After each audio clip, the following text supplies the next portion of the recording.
Bismillah. Sound check. Check sound. Bismillah.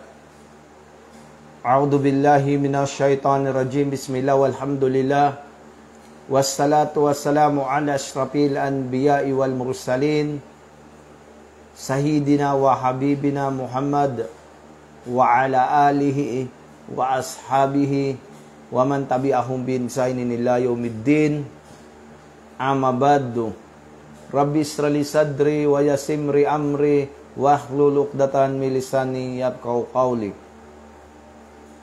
Assalamualaikum warahmatullahi wabarakatuh.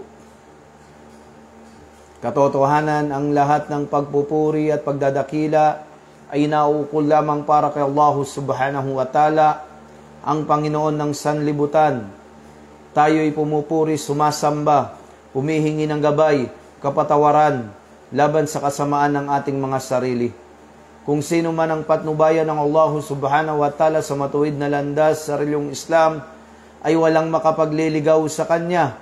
At kung sino man ang hayaan ng Allah subhanahu wa ta'ala na maligaw, ay hindi siya makakatagpo ng gabay maliban sa gabayan siya ng Allah subhanahu wa ta'ala. Saksiyan natin na walang ibang Diyos, Rab, na karapat dapat pagkukulan ng pagsamba, liban kay Allah subhanahu wa ta'ala. Naway, ang pagpugay ay matamo ng mahal na Propeta Muhammad sallallahu alaihi wasallam, 10 ng kanyang mga sahaba, kasamahan tagasunod, 10 ng kanyang mga pamilya, kamag-anak, at sa lahat ng mga taong tumatahak at tatahak sa matuwid na landas hanggang sa uling araw. Mga kapatid, mga magulang sa pananampalatayang Islam, puriin, dakilain, pasalamatan natin si Allah subhanahu wa ta'ala. At tayo ay nandirito pa sa dunya at tayo ay mga Muslim. At sa mga kababayan naman natin na mga hindi pa Muslim, inaanyayahan ko po kayo na tuklasin, alamin kung ano ang Islam. Ang ating paksa ngayon, mga kapatid, mga magulang, mga kababayan, ay ang patungkol kung ano ang Islam. Dahil sa mga kababayan natin, kapag nakitang Muslim o gumawa ng labag sa Islam o kalokohan o ano pa man na ginagawang kasamaan, ay nadadamay ang pananampalatayang Islam. Sa mga kababayan natin, sa mga hindi pa Muslim, dapat maunawaan natin at malaman natin bago tayo humusga at magsabi na kayong mga Muslim ay masasama, kayong mga Muslim terorista, kayong mga Muslim mamamatay tao, kayong mga Muslim pugot ulo, kayong mga Muslim nagbebenta ng mga shabu, barel, ano paman, pugot ulo, mamamatay tao. Wayado billah, Allahumma musta'an. Ayan ang mga naririnig natin sa mga kababayan na hindi pa alam ang pananampalatayang Islam. Kaya sa mga kababayan natin at naka-add dito, nakapalo sa page na ito, isama nyo po sa pagsasaliksik ang pananampalatayang Islam at wala naman pong bayad. At wala po, la ikraha fi din, walang sapilitan sa pananampalatayang Islam. Ang sa amin lang, mga Muslim, ay iparating sa inyo kung ano ang Islam, sino ang mga Muslim, sino ang Allah subhanahu wa ta'ala. Kaya mga kababayan, inaanyayahan ko kayo na panoorin itong video na to upang may bahagi ko sa abot ng aking makakaya kung ano ang Islam. Para hindi tayo magkaroon ng barriers, mga harang, upang mawala yung mga pagitan ng Muslim at Kristiyano, kung ano man ang yung reliyon, ano man ang yung kinaaniban. Sa mga hindi pa Muslim, ang Islam po, mga kababayan, ito ay Arabikong salita. Na nangangahulugan, na malapit na kahulugan, ay ibig sabihin naman, ay root ay salam. Nang ibig sabihin naman ng salam, ay kapayapaan. Ang Islam, mga kababayan, ito'y Arabikong salita. Hindi pagkain, hindi bagay, hindi lugar, hindi tribo, hindi taga-Saudi, hindi ako, hindi yung mahaba balbas, hindi yung may mahabang dalang AK-47, hindi yung nakikipaggera, hindi yung mga nananakit, hindi yung mga pumapatay. Ayun ay hindi po Islam. Ang Islam, ito'y reliyon na galing sa tagapaglikha. Ang Muslim at Islam ay magkaiba. Ang Islam, ito'y kumpletong reliyon na galing sa tagapaglikha. Bakit natin nasabi na galing sa tagapaglikha? Ang Panginoong Allah subhanahu wa ta'ala ay nagsabi sa banal na Quran, Bada'udu billahi minasyaitanir rajim, Bismillahirrahmanirrahim. Al-yawma akmaltu lakum dinakum wa atmamtu alaykum ni'mati wa raditu lakum Islam madina. Sa araw na ito ay aking kinumpleto at ganap ang din na ito. Ito ang dinul Islam. At aking kinumpleto ang aking mga biyaya at pinili ko sa inyo ang Islam bilang pamamaraan ng buhay. Yun ang Islam.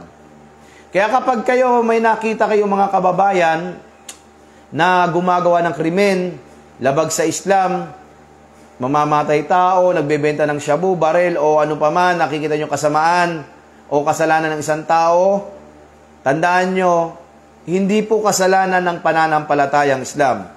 Dahil ang Islam, ito yung reliyon.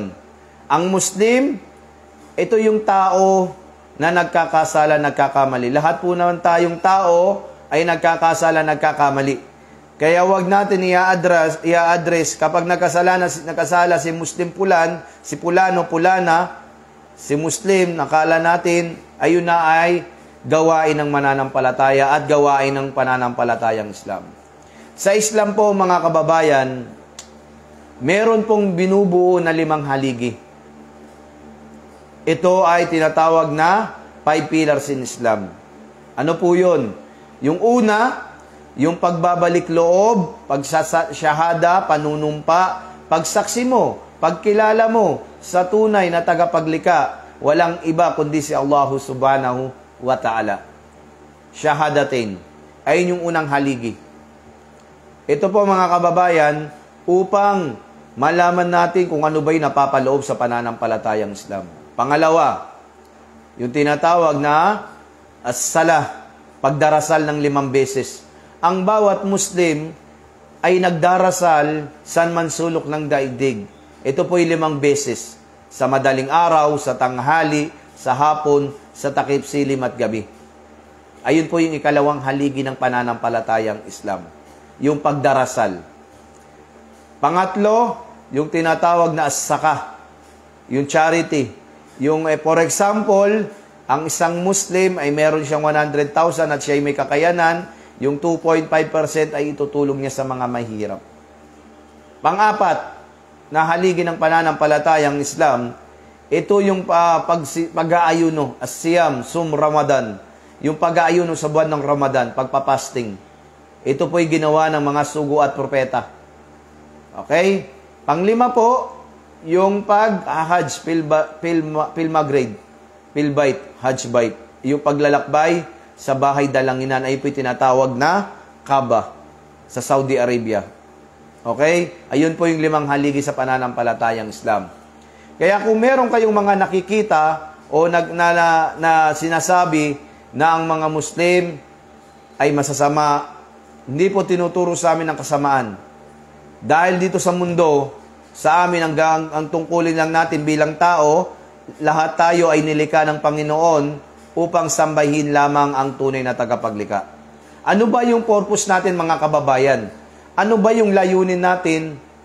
Kasi tayo, karamihan sa atin dito sa mundo, nung hindi pa natin alam yung Islam, sinasabi ko, basta't gumagawa ko ng kabutihan, naniniwala ako sa Diyos, wala akong inaargabyado, at basta tinatawag ko siya, naniniwala ko, okay na yon, wala akong inaargabyado, nagtatrabaho ako, mabuti akong tao, hindi ako masamang tao, matulungin ako, okay na yon.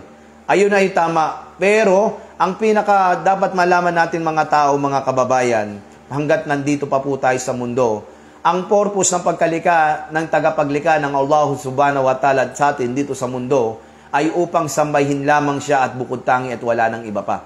Ano ang sabi sa banal na Quran? Sinabi ng Allah subhanahu wa ta'ala sa banal na Quran, Bada'udu billahi minasyaitanir rajim, Bismillahirrahmanirrahim. Wa ma khalaqtul jinna wal insa illa liya'budun. At hindi raw nilika ang mga jin, ang mga engkanto, at ang mga tao, at nagpadala ng lahat ng mga sugo at propeta sa napakataas na uri at bukod tangi upang sambahin lamang ang tunay na tagapaglikha, walang iba kundi si Allah subhanahu wa ta'ala. Kaya mga kababayan, nandirito tayo sa mundo, nilikha tayo ng Panginoon upang sambahin lamang siya. Huwag natin sambahin yung mga Diyos-Diyosan, ribulto, kahoy, bato, inanyo ang kahoy, inanyo ang bato, inukita na kahoy, Diyos bato, Diyos hayop, Diyos kambing, Diyos araw, kung sino-sino pa Diyos. Wahiyadu billah. Ayan ang pinakamalaking kasalanan natin mga kababayan, na sumamba, pumuri, dumakila ka sa hindi tunay na Diyos.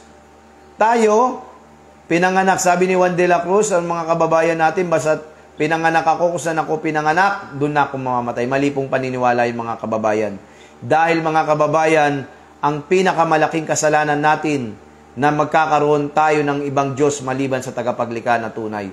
Tandaan natin, ang dapat natin pag-alayan, sino si Allah? Pag-alayan natin na pagsamba, pagpuri, pagdakila, walang iba kundi si Allah subhanahu wa ta'ala. Ano ang sinabi sa banal na Quran? Bada'udu billahi minasyaitanir rajim. Bismillahirrahmanirrahim. Innani anallahu la ilaha illa anna fa'abudni wa aqimi as-salata litikiri. Katotohanan, walang pag-aalinlangan. Ako ang Allah.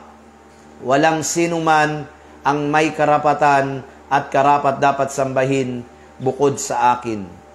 Wala akong katambal na kung kaya ako lamang ang sambahin ninyo at isagawa mo ang sala, pagdarasal, bilang pagpupuri at pagpapalaala sa akin.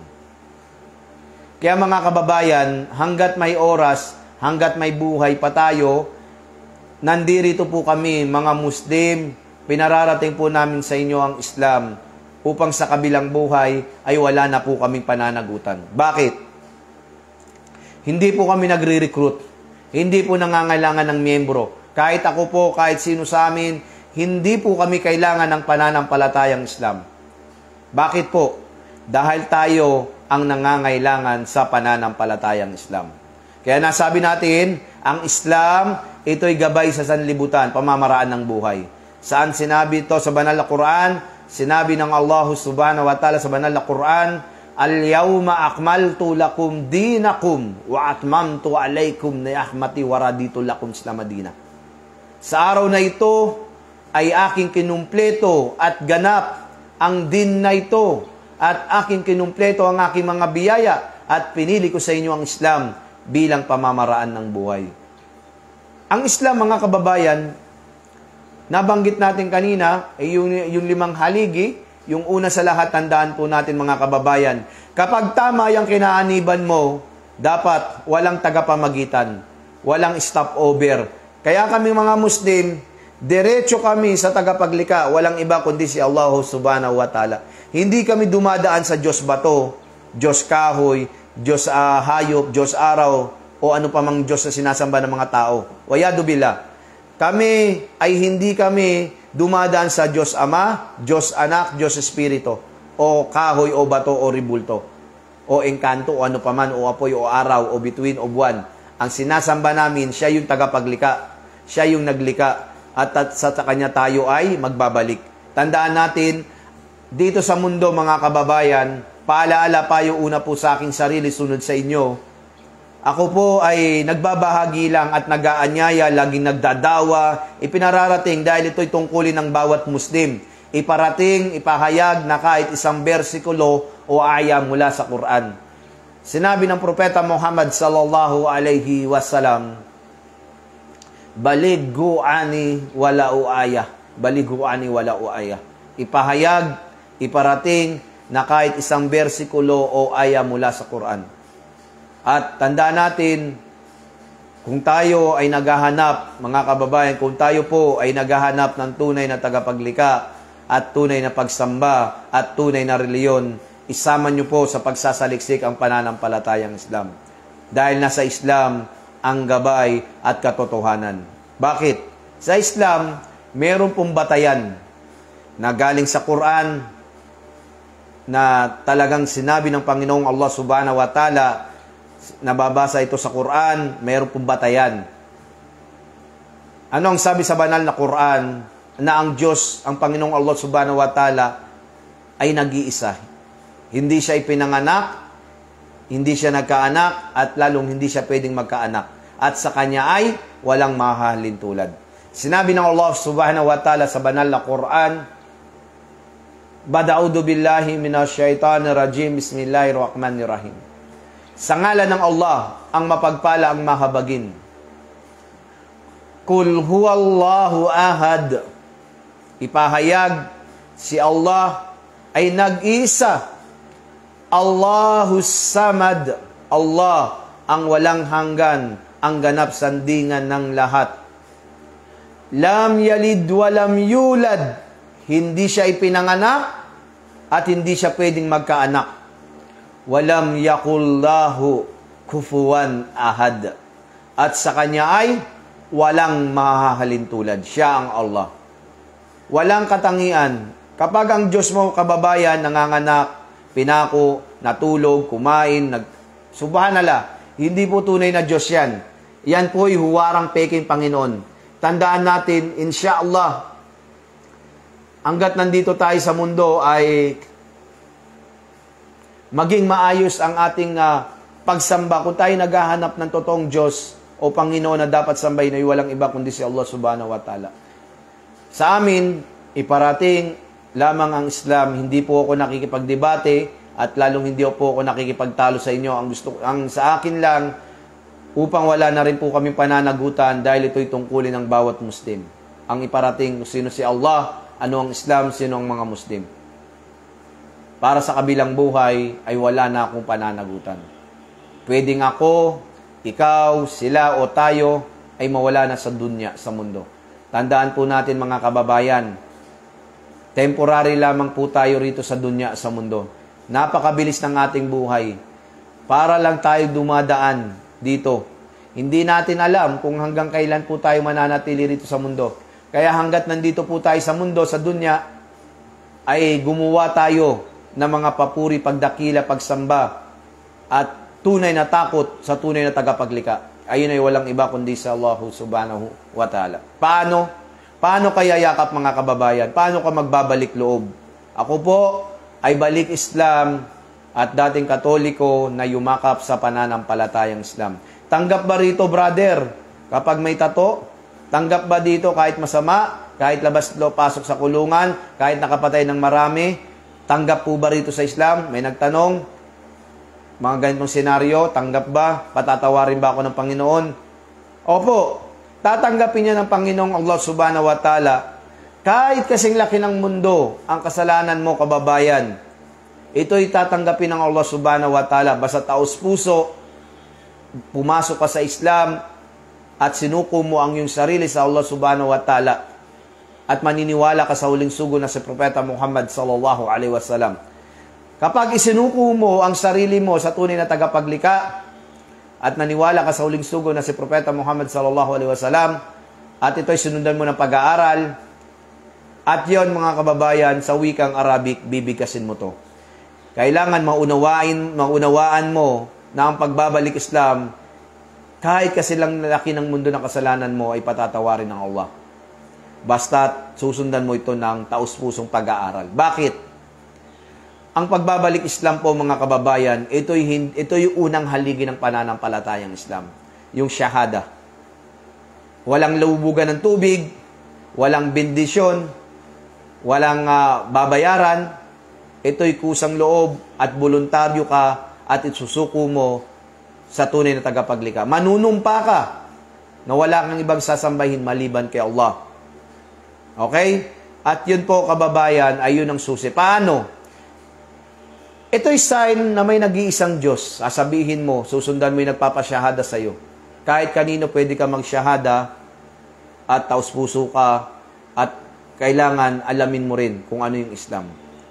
Sa wikang Arabic, Ashhadu an la ilaha illa Allah wa ashhadu anna Muhammad Rasul Allah wa ashhadu anna Isa ibn Maryam Abdullahi wa Rasuluh. Sa wikang Tagalog na malapit na kahulugan, ako'y sumasaksi sumusumpa na walang ibang Diyos na dapat sambahin bukod kay Allah. At ako'y sumasaksi, sumusumpa na si Propeta Muhammad ay kanyang huling sugo, propeta, alipin ng Allah. At ako'y sumasaksi, sumusumpa na si Propeta Jesus, Isa, ay anak ni Maria, ay hindi Diyos, kundi isang sugo, propeta, alipin ng Allah subhanahu wa ta'ala. Ganun lang po mga kababayan. At yon, welcome sa Islam at ayun na yung panibagong buhay mo. At yon, kapag ikaw ay ikaw ay mayroong kasalanan, lahat po ng kasalanan mo simula nagkaisip ka na, at yon ay patatawarin na buburahin ng Allah yon. Para kang bagong sanggol na ipinanganak, walang bahid na kasalanan kapag ikaw ay yumakap at nagbalik Islam. Pero, susundan po natin ito ng pagsasaliksik ng pananampalatayang Islam. Marami pong mga balik Islam na pumasok sa pananampalatayang Islam at tinatawag po silang balik Islam. Ako rin po, balik Islam. Pero yung iba, kapag may balik Islam, meron din alis Islam. Subhanallah, wa yadu billah. Ang pagbabalik Islam, born Muslim, balik Islam, kapag ikaw ay nagbalik Islam, wajib, obligado sa'yo na magsala, magdasal, mag-aral. Bakit? Ang Islam ay may 5 haligi ng pananampalatayang Islam. Ayun na yung una, nakuha mo na yung isang kondisyon, yung pagsasyahada, panunumpa, pagbabalik Islam. Yung pangalawa, yung pagdarasal ng 5 beses, pakunti-kunti mag-aaral ka. Okay? Ayun yung ikalawa.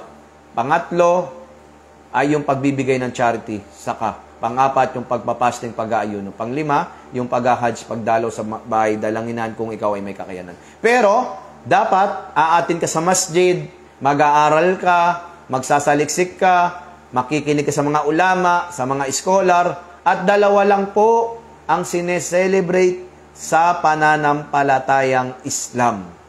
Ano yun? Una, kababayan, dahil Muslim ka na, una, yung pag-celebrate buwan ng Ramadan, ito yung tinatawag na Eid al-Fitr. Ito yung una na selebrasyon ng kamusliman sa mansulok ng daigdig.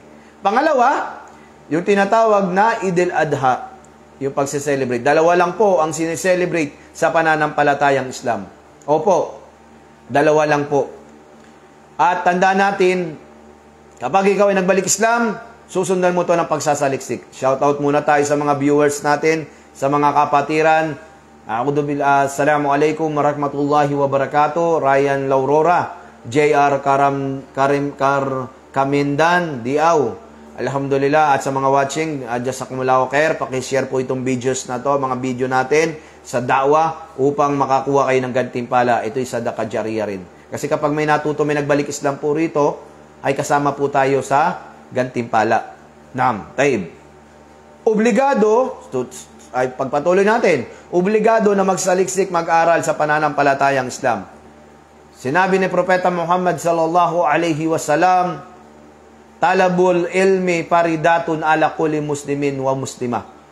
Sinabi ni Propeta Muhammad sallallahu alaihi wasallam, ang huling sugo propeta ng Allah, na obligado sa lahat ng kamusliman na ikaw ay maghanap ng kaalaman. Ikaw man ay babae o lalaki. Tungkulin, wajib po mga kababayan na nagbalik Islam, born Muslim, balik Islam, ano man ang tribo o lahi mo, basta't ikaw ay Muslim, ikaw ay magsasaliksik at mag-aaral sa pananampalatayang Islam.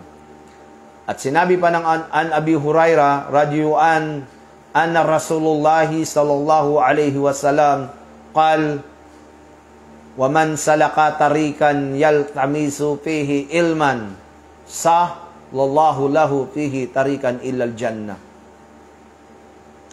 Ayon kay Abu Hurairah, narinig niya ang sugo ng Allah sallallahu alaihi wasallam ay nagsabi, ginawang madali ng Allah ang daan patungo sa Jannah, paraiso, sa sinumang tumatahak sa landas ng paghahanap ng kaalaman. Kaya ikaw, kababayan, na nagbalik Islam, kapag ikaw ay nagsyahada, nanumpa, susundan mo to ng pagsasaliksik. At sasama ka, pupunta ka sa jamaa, sa kapatiran, at yon mag-aaral, magsasala, magdarasal, at magsasaliksik ng pananampalatayang Islam. Kasi kapag hindi ka nagsaliksik, hindi darating ang taupik, ang hidayah. Hindi tayo magagabayan ng Allah. Kasi yun na, may choices tayo. Kaya wag natin ikatwiran, mahirap, boring, mahirap sa Islam. Tandaan natin na tayo ay panandalian at hindi natin tirahan itong mundo. Bakit? Bakit kababayan na nagbalik Islam o kapatid ko sa Islam, ikaw na ang kapatid na, tayo ang mga tunay na magkakapatid. Tayo, kapag nagbalik Islam ka, welcome sa Islam, tayo po ay mga tunay na magkakapatid. Higit pa sa tunay na magkakapatid sa dugo. Sa akin, mga kababayan at sa mga kapatid ko po, at kapatid natin sa pananampalatayang Islam, ang sa atin lang po ay magpaalaala at sa atin lang po ay magbigay ng kaalaman na naabot ng ating nakakaya. Insyaallah. Tandaan natin, sinabi ni Propeta Muhammad sallallahu alaihi wasallam, ang reliyong Islam ay reliyon ng pagpapalaala at pagpapayuhan, adinun nasiha. At sinabi pa ng Allah subhanahu wa ta'ala sa banal na Quran, وَدَكِّرْ فَإِنَّ الذِّكْرَ تَنْفَعُ الْمُؤْمِنِينَ. Ang reliyong Islam, ang sabi ng Allah subhanahu wa ta'ala, o ikaw ay magpaalaala sapagkat ang pagpapalaala ay may dalang kabutihan sa mga naniniwala kay Allah subhanahu wa ta'ala. Kaya ang mga kababayan, inaanyayahan ko po kayo, kung meron po kayong mga tanong about sa Islam, pwede po kayo mag-PM sa page na ito.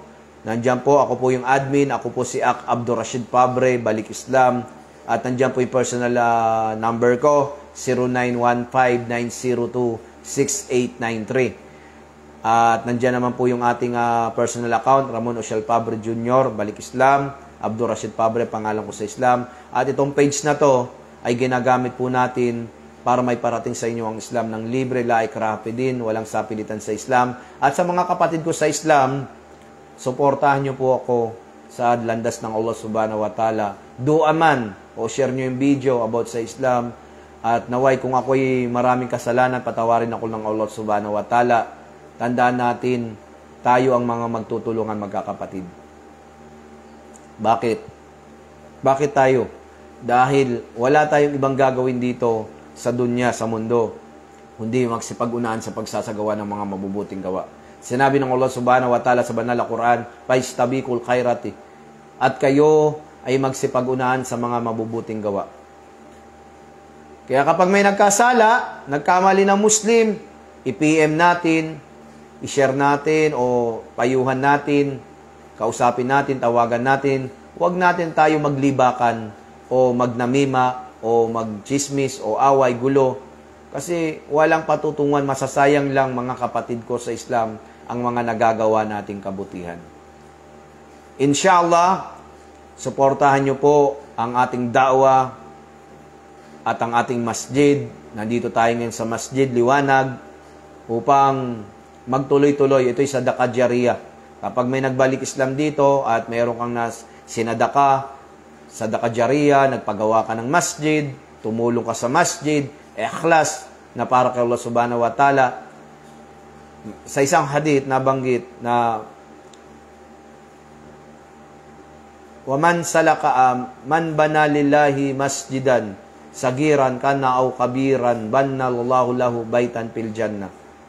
Sinabi ng Propeta Muhammad sallallahu alaihi wasallam, sino eka ang magpatayo, magpagawa ng masjid alang-alang kay Allah, ito man ay maliit o malaki,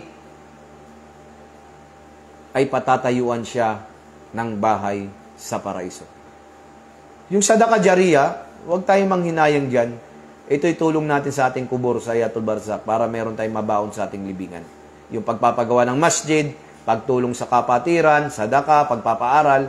Una, nagpagawa ka ng masjid, isinara mo yung video, nagsadaka ka, maliit o malaki, tumulong ka para kay Allah, ikhlas. Kung ikaw ay tumulong sa masjid, para kay Allah, walang namima, walang kwento, walang hinala. Kung may gumawa ng kasalanan nun, meron ka pa rin puntos. Meron ka pa rin gantimpala kay Allah subhanahu wa ta'ala. Kaya huwag kang manghinayang. Pangalawa, ay yung meron kang binahaging kaalaman. Nag-share ka ng videos, nagdawa ka. Kapag yun natuto, yung tao na yun nakapanood sa video sinare mo about sa Islam at nagdawa ka at ang tao may pakinabang, kahit patay na tayo, ay may paulit-ulit tayong matatanggap na gantimpala kay Allah subhanahu wa ta'ala. Yun sa Dakajariya. Pangatlo, ay meron kang mga banal na anak. Pinag-aral mo, natuto sa Quran, naging hafiz, at yon kahit patay na po tayo mga kapatid, ay may magdudua sa ating libingan. Kaya napakaganda, ang pinakamagandang gawain ay ang pagbibigay ng sadaka. Pagngiti sa kapwa, pagtulong sa kapwa, paggawa ng kabutihan, lahat po yan ay part ng sadaka. At inshallah, naway hanggang nandito tayo sa mundo ay huwag suportahan, magtulungan tayo mga kapatid ko sa Islam. Kung meron po tayong mga galit-galit sa ating mga sarili, puso, namima, nagkukwento ng mga kwento-kwentong walang kabuluhan, at yung paghahasad, kainggitan, ito'y sipat ni Iblis, kapatid ko sa Islam. Merong hadith, sinabi ni Propeta Muhammad sallallahu alaihi wasallam, qala Rasulullah sallallahu alaihi wasallam, la yadkhulu al-jannata man kana fi qalbihi mithqalu daratin min kibir.